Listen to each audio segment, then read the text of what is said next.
Hey, what's up, everyone? I'm Mike Lowe. We're in Super Mega Baseball 4, and we're going to be doing a fantasy draft for our new franchise. And I wanted to talk through the draft and just kind of my strategy behind how we're doing it. Before I do that, I'm just going to show you what I'm working on here, which is a custom league.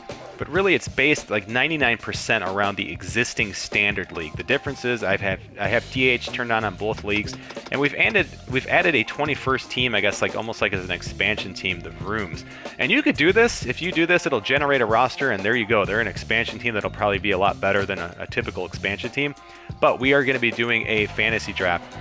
It's important that when you do a fantasy draft and you've added extra teams, you need to make sure you have enough free agents. I had to add 3 players in order to get the draft to run.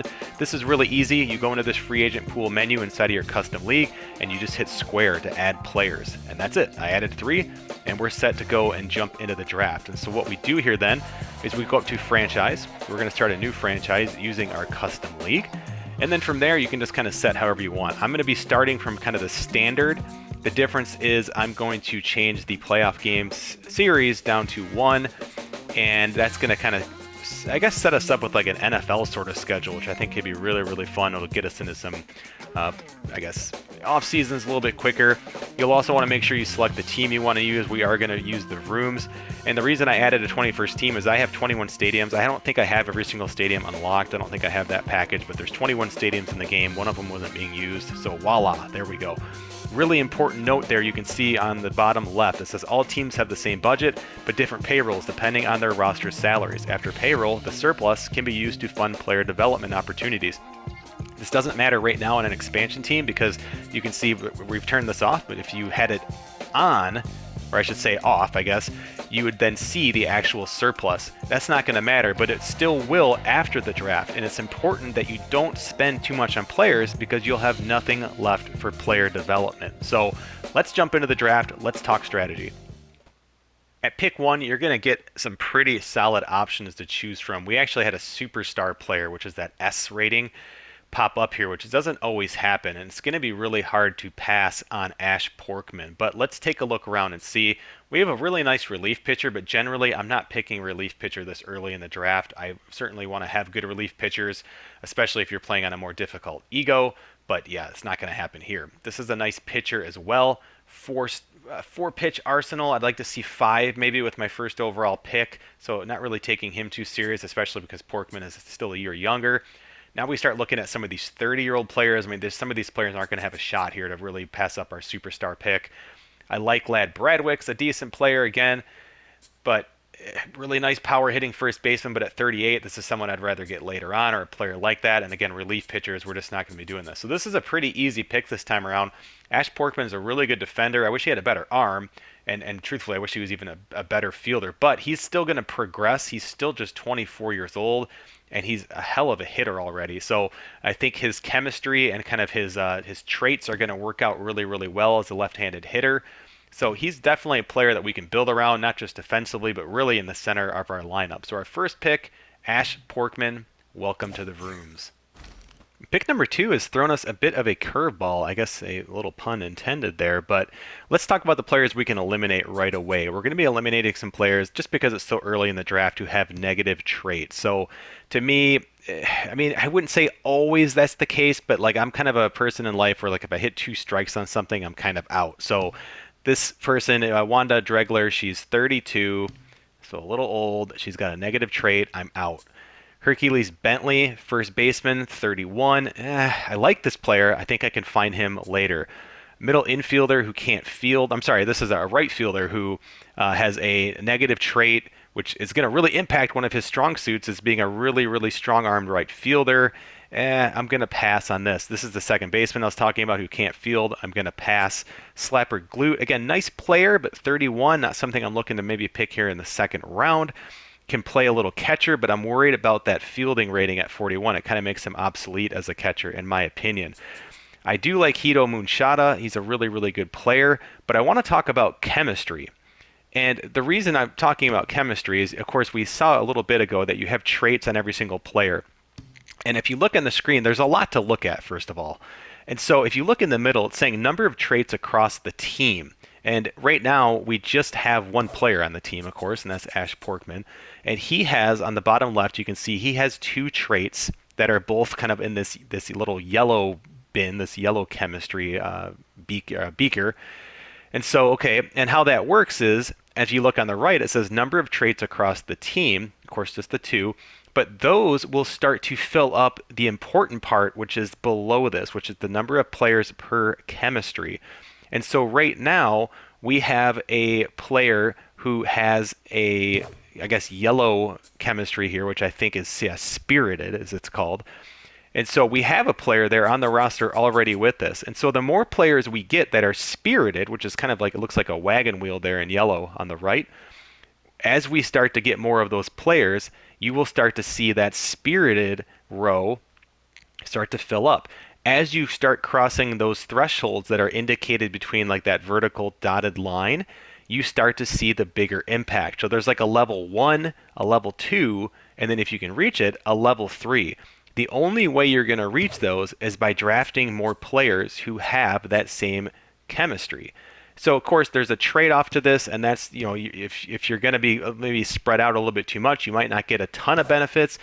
But what I love about the chemistry feature in this game is that you can save a lot of money with it. Instead of just drafting the best player every single time, or maybe like a Hito Munchada, who's a really good player, a player that we could definitely use. I love a defensive third baseman.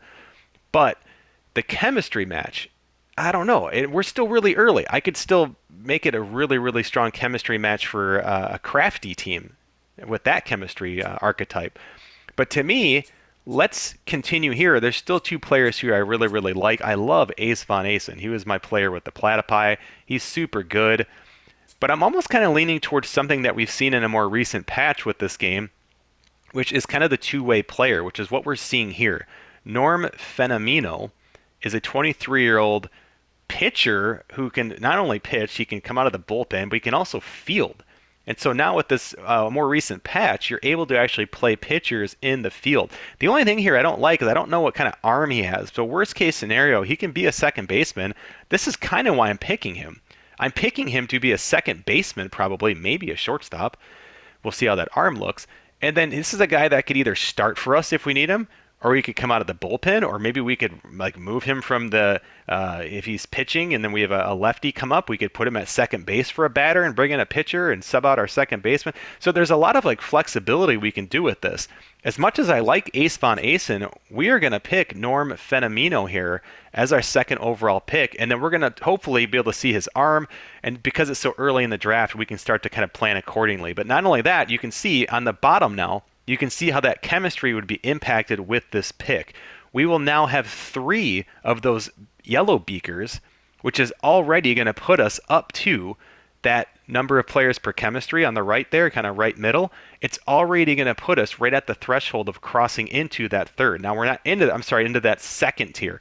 We're not into the second tier yet after making the second overall pick, but the next one would put us there. And so now we're going to start to see these benefits. So instead of reducing the infield penalty by 50%, we very soon will be reducing it by 75, and then hopefully there's no fielding penalty. And that'll be important for a player like this who we hope to play at second base. So bit of a risk. Again, you can make an argument for Hito Munchada, who would be a really nice complement to our lefty batter that we picked earlier. Ace Von Asen is a true ace. He's really, really good, and I'm already like, why am I passing on this guy? He's so stinking good. But I think we can maybe get a little bit more flexibility. He's certainly younger. We're going to save a little bit of money, but let's just see how it goes here. We're going to pick Norm Fenomeno with our second overall pick. Well, oddly, he actually doesn't have an arm rating, so I'm not sure what to make of that. I don't know if that just comes into like his accuracy, maybe with the pitching stats, but anyway, we'll have to keep an eye on that. And from a lineup standpoint, I would say we probably have our number 4 hitter here and a 2 hitter. And I like to kind of stagger the lefty righties, so that's kind of the plan here. Both these guys are lefty hitters.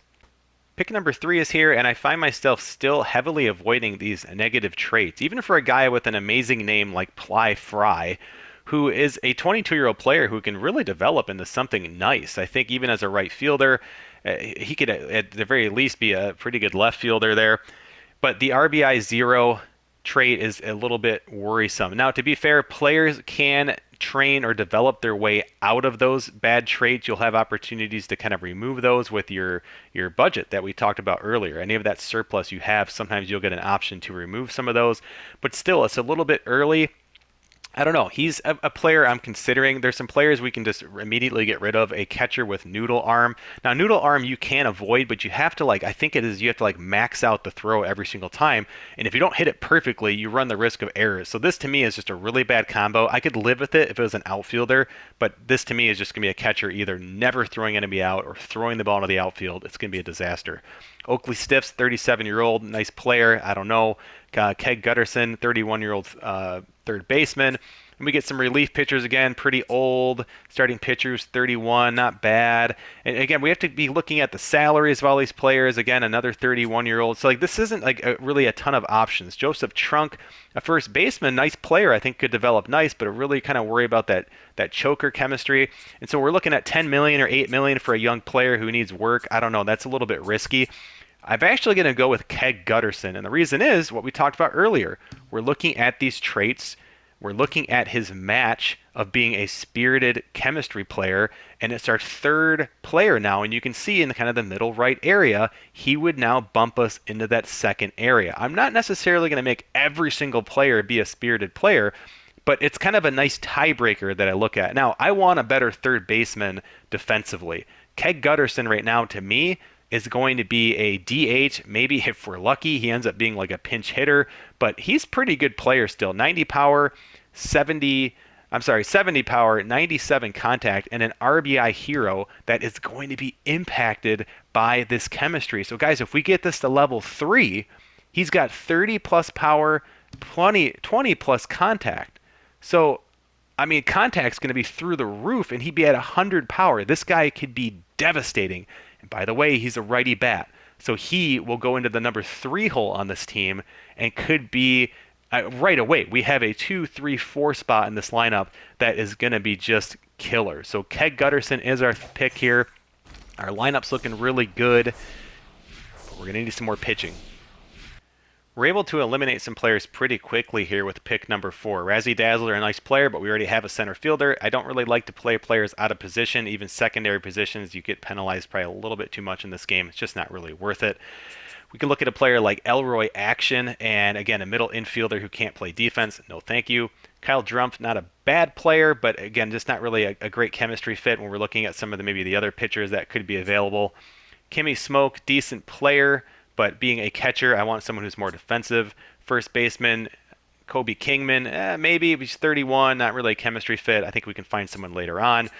Ham Slamus, again, it's kind of similar, middle infielder who can't really field, so not interested. It's coming down to 2 pitchers, Shania Burns and Dirth Para. Now, Dirth Para, I think, is arguably the better pitcher here.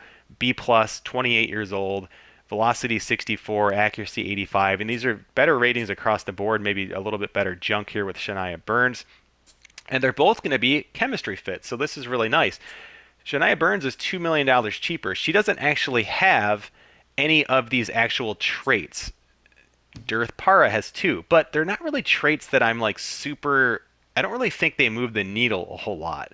If these were better traits, I think Dirth Para would be like the runaway pick here. But consistent trait, I don't know. Mojo can be good or bad. It can go up and down. It says it'll change play to play and game to game. But sometimes, I don't know. It doesn't really move it because it works for both good and bad Mojo. So I'm not super interested in that one. Stimulated, that's really great. Fitness being juiced is huge. But 2.5 innings, I don't know as a starting pitcher if he'll still be in there or not. I think what I really like about the accuracy here, again, he can really pick his spots, which could be really nice. But I think what's really selling me on Shania Burns is, one, over $2 million cheaper, and you can see there on the bottom, we are slotted to have a high payroll so far through the 3 picks we've made. We're projected to have a surplus of 10 million. That's not terrible, but I would much rather it be closer to 15. So Shania Burns can start to maybe bring that down a little bit at 7.1 million. I also love that she has 5 pitch arsenal over a 4-pitch arsenal. That's huge. That matters so much in this game because the AI will pick up on your tendencies, especially on higher ego, and it picks up on it far more than any other baseball game I've ever played. So fair warning there. So I really like Shania Burns. I also don't mind that she doesn't have traits because I think there'll be some opportunities at age 27 for her to possibly, I guess, purchase one. We can get one for her through our surplus development money. So that's the plan. We're going to go Shania Burns here. We're going to get another starting pitcher that we need, and then we'll be moving on to pick number 5. Pick 5 will be a really interesting one, and we're going to start to see the benefit of kind of planning out some of our team building here. There are some players I still like. I actually really like Colson Singleton at catcher. I wish the arm was a little bit better. I really love 84 fielding. I throw a lot of dirt balls, and it's always nice to have a catcher there who's going to be able to protect you a little bit. But he's a little too old, not great with the bat. I think if one of those two things were a little bit better, I would give some consideration. There's some other players here who are nice. I mean, we're going to need relief pitching eventually, but to me, I'm still looking just to kind of get quality. I'd rather try to keep the cost low with some of the relievers. Scarlett Farrell is a middle infielder who has some nice traits with kind of the utility trait, but really with that arm can only play second base.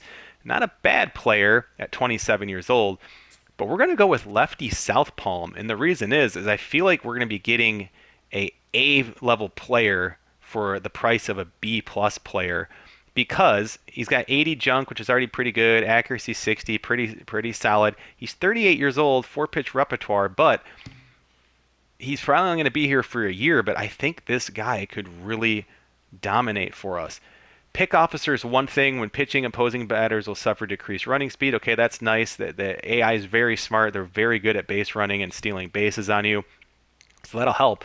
But this specialist thing, I really think we're going to end up having a roster that's going to have this sort of, I guess, spirited chemistry maxed out. And if that's maxed out, he will have a -20 and a -30 impact against lefty batters. You figure that's close to a team's like half of their lineup sometimes. Now, I know a lot of teams aren't going to be throwing a ton of lefties or putting a bunch of lefties in a lineup against the lefty, but still, to be able to even shut down like 2 or 3 guys consistently throughout a game, that's the difference between a win and a loss sometimes. So we're taking a bit of a risk here. We're going with a 38-year-old, but it's kind of like acquiring that veteran maybe for a push here. I think he has the potential to be our best starting pitcher so far. I mean, he is so far. But we're going to go lefty Southpaw because of the match with chemistry specifically, and I think he could be a really good player for us. There are 3 players who have piqued my interest here with pick number 6. Stan Alive, Harmony Strauss, and Woody Ano. I like Woody Ano. He looks to be a really dominant relief pitcher, but with the chemistry not really matching up, I'm a little worried that we may have some issues there. Again, those are really small percentages, but as I said before, I'm really big on making sure that my catcher is able to block it. Speaking of catcher, Harmony Strauss, I like that arm a lot. I think she's going to be a good hitter for sure, but fielding at 45, again, a little worried. I would actually be more I guess, likely to take Woody Ano, who I still think can be really good. Of course, that accuracy can be a little crazy there. But we're going to actually go with Stan Alive because he's, 29, a little older. He's a terrible fielder. So this guy is actually going to be bumped into our DH spot, which means Gutterson would be our third baseman. And so, but he is going to be our 5 hitter. So now we have 2, 3, 4, 5, lefty, righty, really dangerous middle of that order lineup there that I think can work pretty well. So Stan Alive is who we're going with here with pick number 6. Pick 7, I'm again deciding between 3 players, Gina Torrens, Damian Ruiz, and Jose Tremendo. Gina Torrens is probably the pick for me, but I don't like her chemistry mix here because I'm going to have to open up a second chemistry group. I can't just have everyone be this spirited chemistry group. But I don't know if Gina Torrens is who I want to open it for. If she was 26, I would. But I like everything else about her, even the traits I'm not super worried about if she was a chemistry match, or this is maybe the second category I wanted to build. Not quite sure I want to do that just yet for a 36-year-old. Jose Tremendo could work. I think he'd be an outstanding right fielder because we may end up putting a Staying Alive there in the left field at some point. It's going to be really important to have a good center fielder and right fielder. So he works. I think he'd just be fun to play with, and he could bat, sixth or seventh, eighth, somewhere in there would be totally fine. Damian Ruiz is a very, very promising player. The reason I'm kind of leaning towards not picking him is there's probably three reasons. I don't really like lefty closers for some reason, and that's stupid. I'll admit to it. I'll even throw that one out. I don't like two pitch closers, no matter how good they are. It's really, really tough in this game. It's tough to get three batters out on just two pitches. You're going to run into some trouble, or at least I find that on the higher ego settings. The other thing here is, again, he is not a chemistry match, and I don't want to open up a new chemistry route for my closer. If he was a shortstop, third baseman, second baseman, maybe I would. So with that, we're actually just going to go kind of a conservative pick here. We're going to go with Jose Tremendo. Other guy I was looking at, maybe the catcher who is a chemistry mix, but there's just nothing here that really blows me away. I wish he was better defensively. I don't like that low of a contact. He's 37. Jose Tremendo just kind of a middle of the road pick here. I'm okay with it. He's going to fit what we're trying to do, and I think it'll just be fun to play defense with him. Jose Tremendo. We're on pick 8 now, and I need to clarify something I misspoke about earlier, and that's how the actual traits themselves are applied with a player. And I just want to go and take a look at our current roster right now. But as we're seeing, we have a player here like Keg Gutterson who has the spirited chemistry that we know, and he also has his trait in that same color category of yellow. So he is maxed out. You can see we don't even have to actually fill that team chemistry all the way to the top. He's getting the full benefit. We know it's the full benefit because it's highlighted in, I guess, like that blue-purple color as opposed to black. He's getting plus 30 power, plus 20 contact. And that's because he is a spirited chemistry player. Now, it's a little bit different when we take a look at Stan Alive. When we look at his traits here, he is also, by the way, a spirited chemistry player, but he's not getting that plus 50 because we don't have enough orange players on the team as far as team chemistry. So this is really important because I have 14 picks left in this draft, and what I want to do right now is I want to fill two more of those chemistry rows. You can see we have the yellow one nearly full. It's getting the full benefit as far as I'm aware. I don't know if adding one more would help, but I could still fill out two more roles. So here is where I start to change my entire draft strategy. And that is, I want to look at my current players who are going to be my best players because every round, just like in a real life draft, you kind of get less and less talent as you go typically.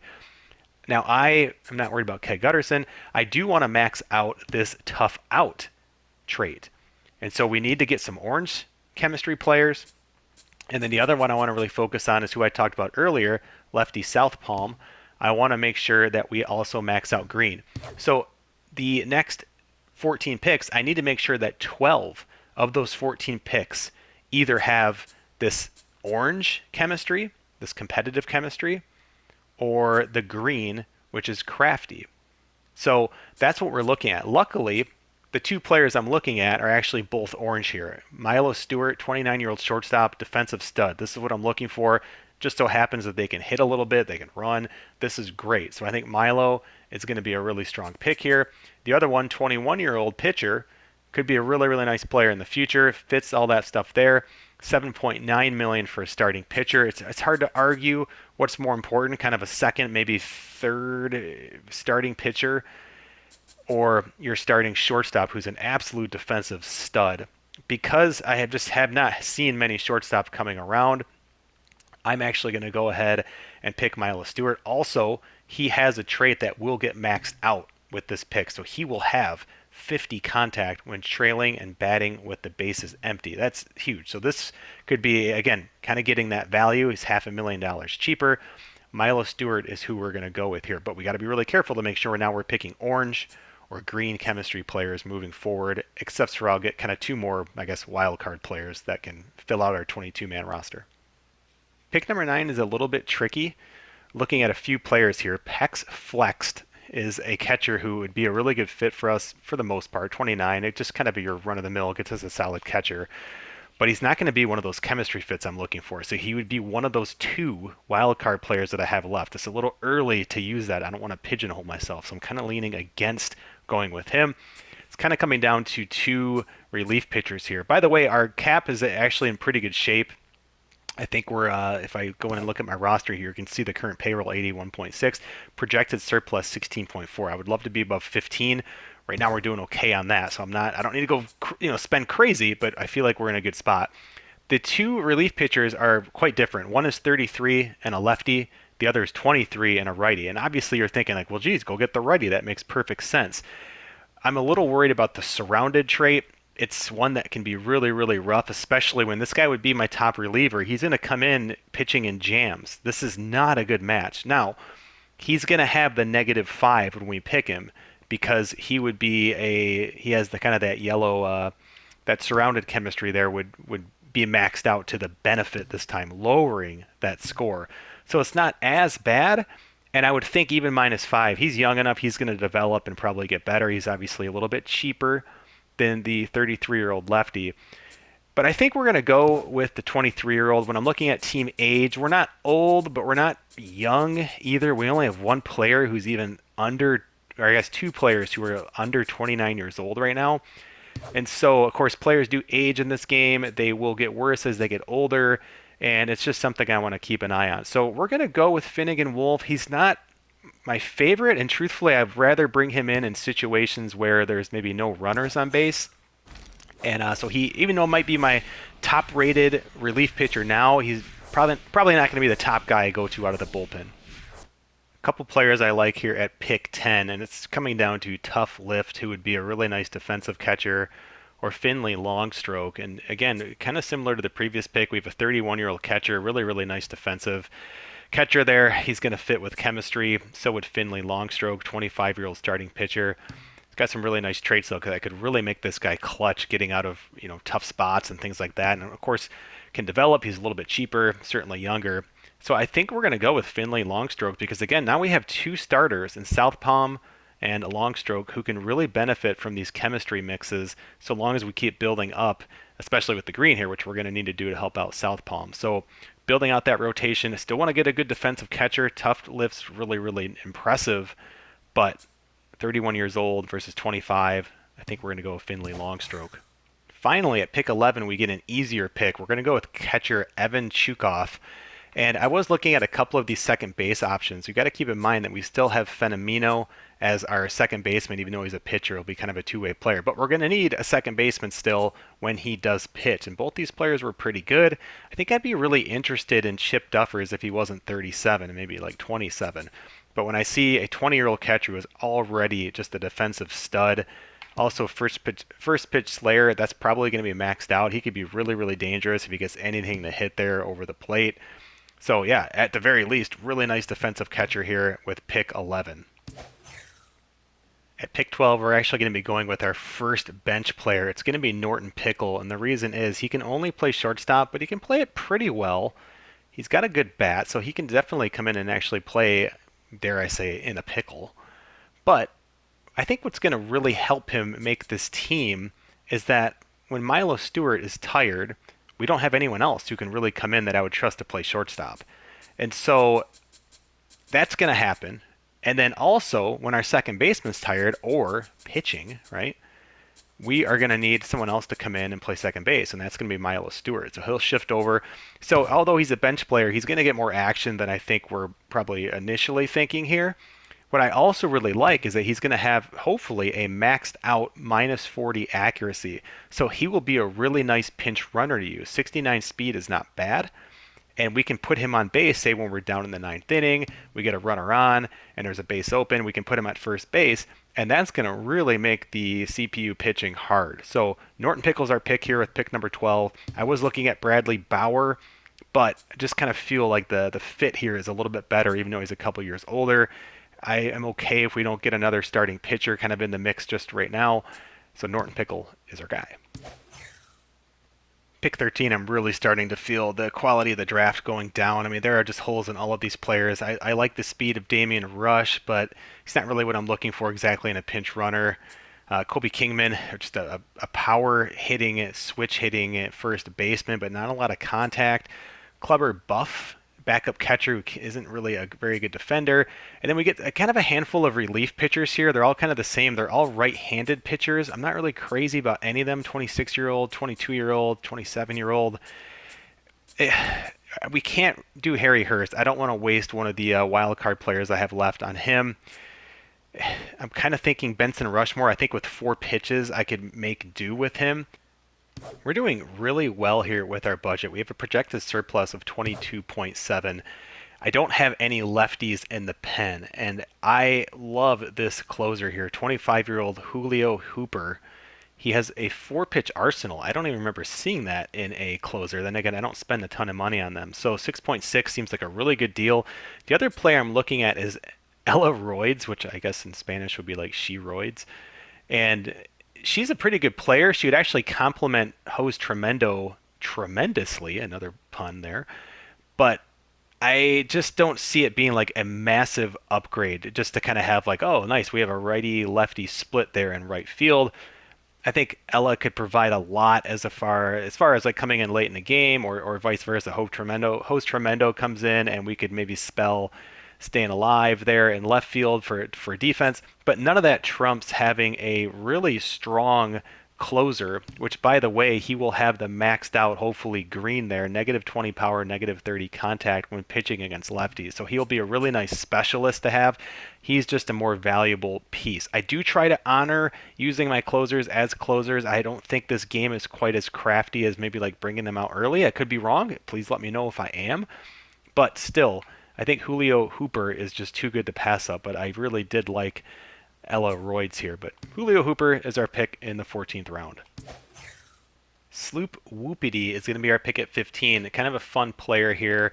He's going to be somebody who is going to come off the bench at 20 years old and just have a very specific role. I want to try to work on his defense to build him up, but his role is going to be this. We're trailing in the ninth inning.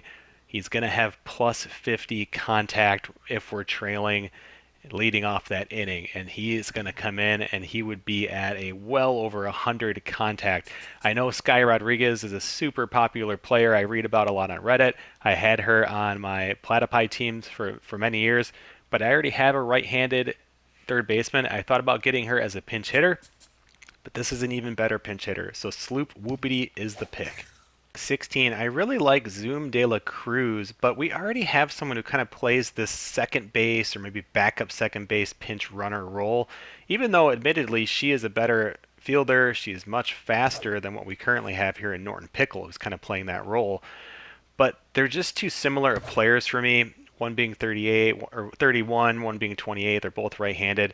So we're going to go with a very, very young here, Rusty Bustum. He was on my Platypi team as well. He's a terrible fielder, but he's going to start at 19.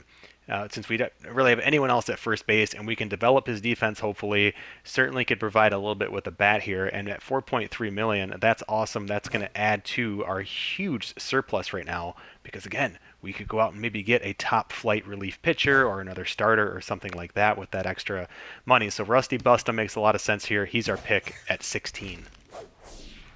We're going to use one of those wild card players I talked about here at pick 17. We're going to go with Roman Rhodes because we need a backup catcher. I like that he's a switch hitter. I also like that he has this tough out trait, which should be maxed out at plus 50. And he will play. Your backup catcher will play a lot in this game because your catcher is going to get tired, just like in real life. So I also really liked Benny Balmer. The reason I'm passing on him, even though he'd be a really nice defensive sub out there in left field, is that he would max out our green player. We're already just one player away there of getting the crafty chemistry maxed out, and I didn't want to pigeonhole myself too much there with a handful of picks to go. So we're going to use instead one of our wildcard players here in Roman Rhodes. Pick 18 came down to two players, Spitz McKinney, who's 36, but a right-handed left fielder who can play good defense and really could give I guess, Stan Alive a run for his money there in left field. Move him maybe to DH. That makes a lot of sense. I also like Chili Little. He's just 21. I think he could be a nice developmental piece at right field. But I think we just have a bigger need. Even though this guy's 36, it's just going to fit the team more. I'm not loving Chili Little. I don't know if we're going to want to spend all our development points. We already have quite a few players I want to spend development money on. So we're going to go Spitz McKinney here with pick 18. Pick 19 is being made for me, basically. I'm being forced into picking Walker runs because I really need to take an orange player so that I can leave the flexibility to pick a green player or anything else for either a lefty relief pitcher or a starting pitcher / relief pitcher. I've planned to use Fenomeno in the starting rotation, and I just don't want to pigeonhole myself. So we're going to take a 20-year-old. He's a developmental player. Again, can be another pinch runner. So kind of a future pick here with Walker. Walker runs. It could be worse. Not my favorite pick, but this is what happens at the end of the draft. We're really getting squeezed here with the last 3 picks, and I think I'm going to go with Bruce Pearson. It's just, again, there's not much here. I like that he can play third base. There's a little bit of flexibility here, kind of helping out our defense. As you look at our primary and secondary positions, we don't really have a good second option at third base. So we're going to do this, and then I think what I'm going to end up doing is in free agency, we're probably going to be releasing Roman Rhodes, who's the one purple player we have there on the chemistry chart, and we will be replacing him with either an orange or a green backup catcher. I don't think that'll be terribly difficult. None of these relief pitchers are righties, and I can't use starters in relief because they get a huge penalty. So again, we're just being forced into picking this here, but he fits the team okay. It's just not really kind of fitting the full game plan. But we're going to go Bruce Pearson here, and we'll sort out the rest later. 2 picks to go. I do get a reliever that pops up, but he's a righty. Luckily, we do get a starting pitcher, relief pitcher, which I need, but he's not a chemistry fit. So kind of similar to what we're doing with Roman Rhodes. I'm going to pick Dwight Breeze, but we might look to cut him and replace him with another starting pitcher, relief pitcher who's in free agency that would be a better chemistry fit. Last pick in the draft, we have 2 starting pitcher, relief pitchers pop up again. 19-year-old Felix Farmhand, 26-year-old Boris Bigsworth. Now, if we go Bigsworth, that's going to put us right where we want to be with the green. We would still need to get 2 oranges, which we could then do by cutting the catcher, who is the purple player there in the chemistry chart, and that long reliever we just picked at pick 21, who is the blue player. And so we could do that, we'd be okay. A backup catcher, and then we would need to, I guess, flip the long reliever into a like lefty bullpen guy. Hopefully there's someone out there. That would be a really good fit. Of course, I'd rather get Farmhand because he's 19, and this could be a really nice developmental player. Even if I don't want to spend the money on it, a player at 19 is still going to develop on their own. So he could be a future starting pitcher. It'd be really, really nice to get him in the mix there. He does only have the 3 pitches, though. I guess they both do. So he'd probably be more of a relief pitcher. But either way, let's say we want to get Farmhand. Now that's going to have us cutting not just the 2 players I just mentioned, but also a 3rd player who would be yellow. And it would be one of these 2. It would be Jose Tremendo, or it would be Shania Burns. Now, I don't know if I can go out and get a B replacement in free agency. Probably, but it might cost me a little bit. We have a huge surplus right now. But I would rather use some of that surplus to get a dominant lefty in the bullpen because we're going to free up Dwight Breeze's spot. So this is a tough call. Felix Farmhand does seem to make more sense, but I think I'm going to go Boris Bigsworth here because I don't really care. I don't think Farmhand's going to develop into some like ace with a 3-pitch repertoire. If he had 4, certainly if he had 5, I'd probably pick him, but we're going to just kind of keep things simple. I would rather keep my strong 4th starter here, and I would rather keep Jose Tremendo because I just don't know what's out there. And what is out there is going to cost a lot. I don't mind spending money on one player, like that lefty reliever, but you start doing 2, and now you're cutting into your surplus, and it's not going to help the team. In other words, Felix Farmhand is not worth crushing our surplus for. So Boris Bigsworth is our last pick, and we are done with the draft. Let's take a look at the team. Well, looking at free agency, you can see where this starts to get a little tricky because I need a catcher with the competitive chemistry, and there's only one, as far as primary positions concerned, that has it, and it's Lars, I guess, Stadkolev or something like that. Okay, so that's fine. He's just a backup catcher, so let's go get him. And we're going to replace Roman Rhodes, but look at the bottom.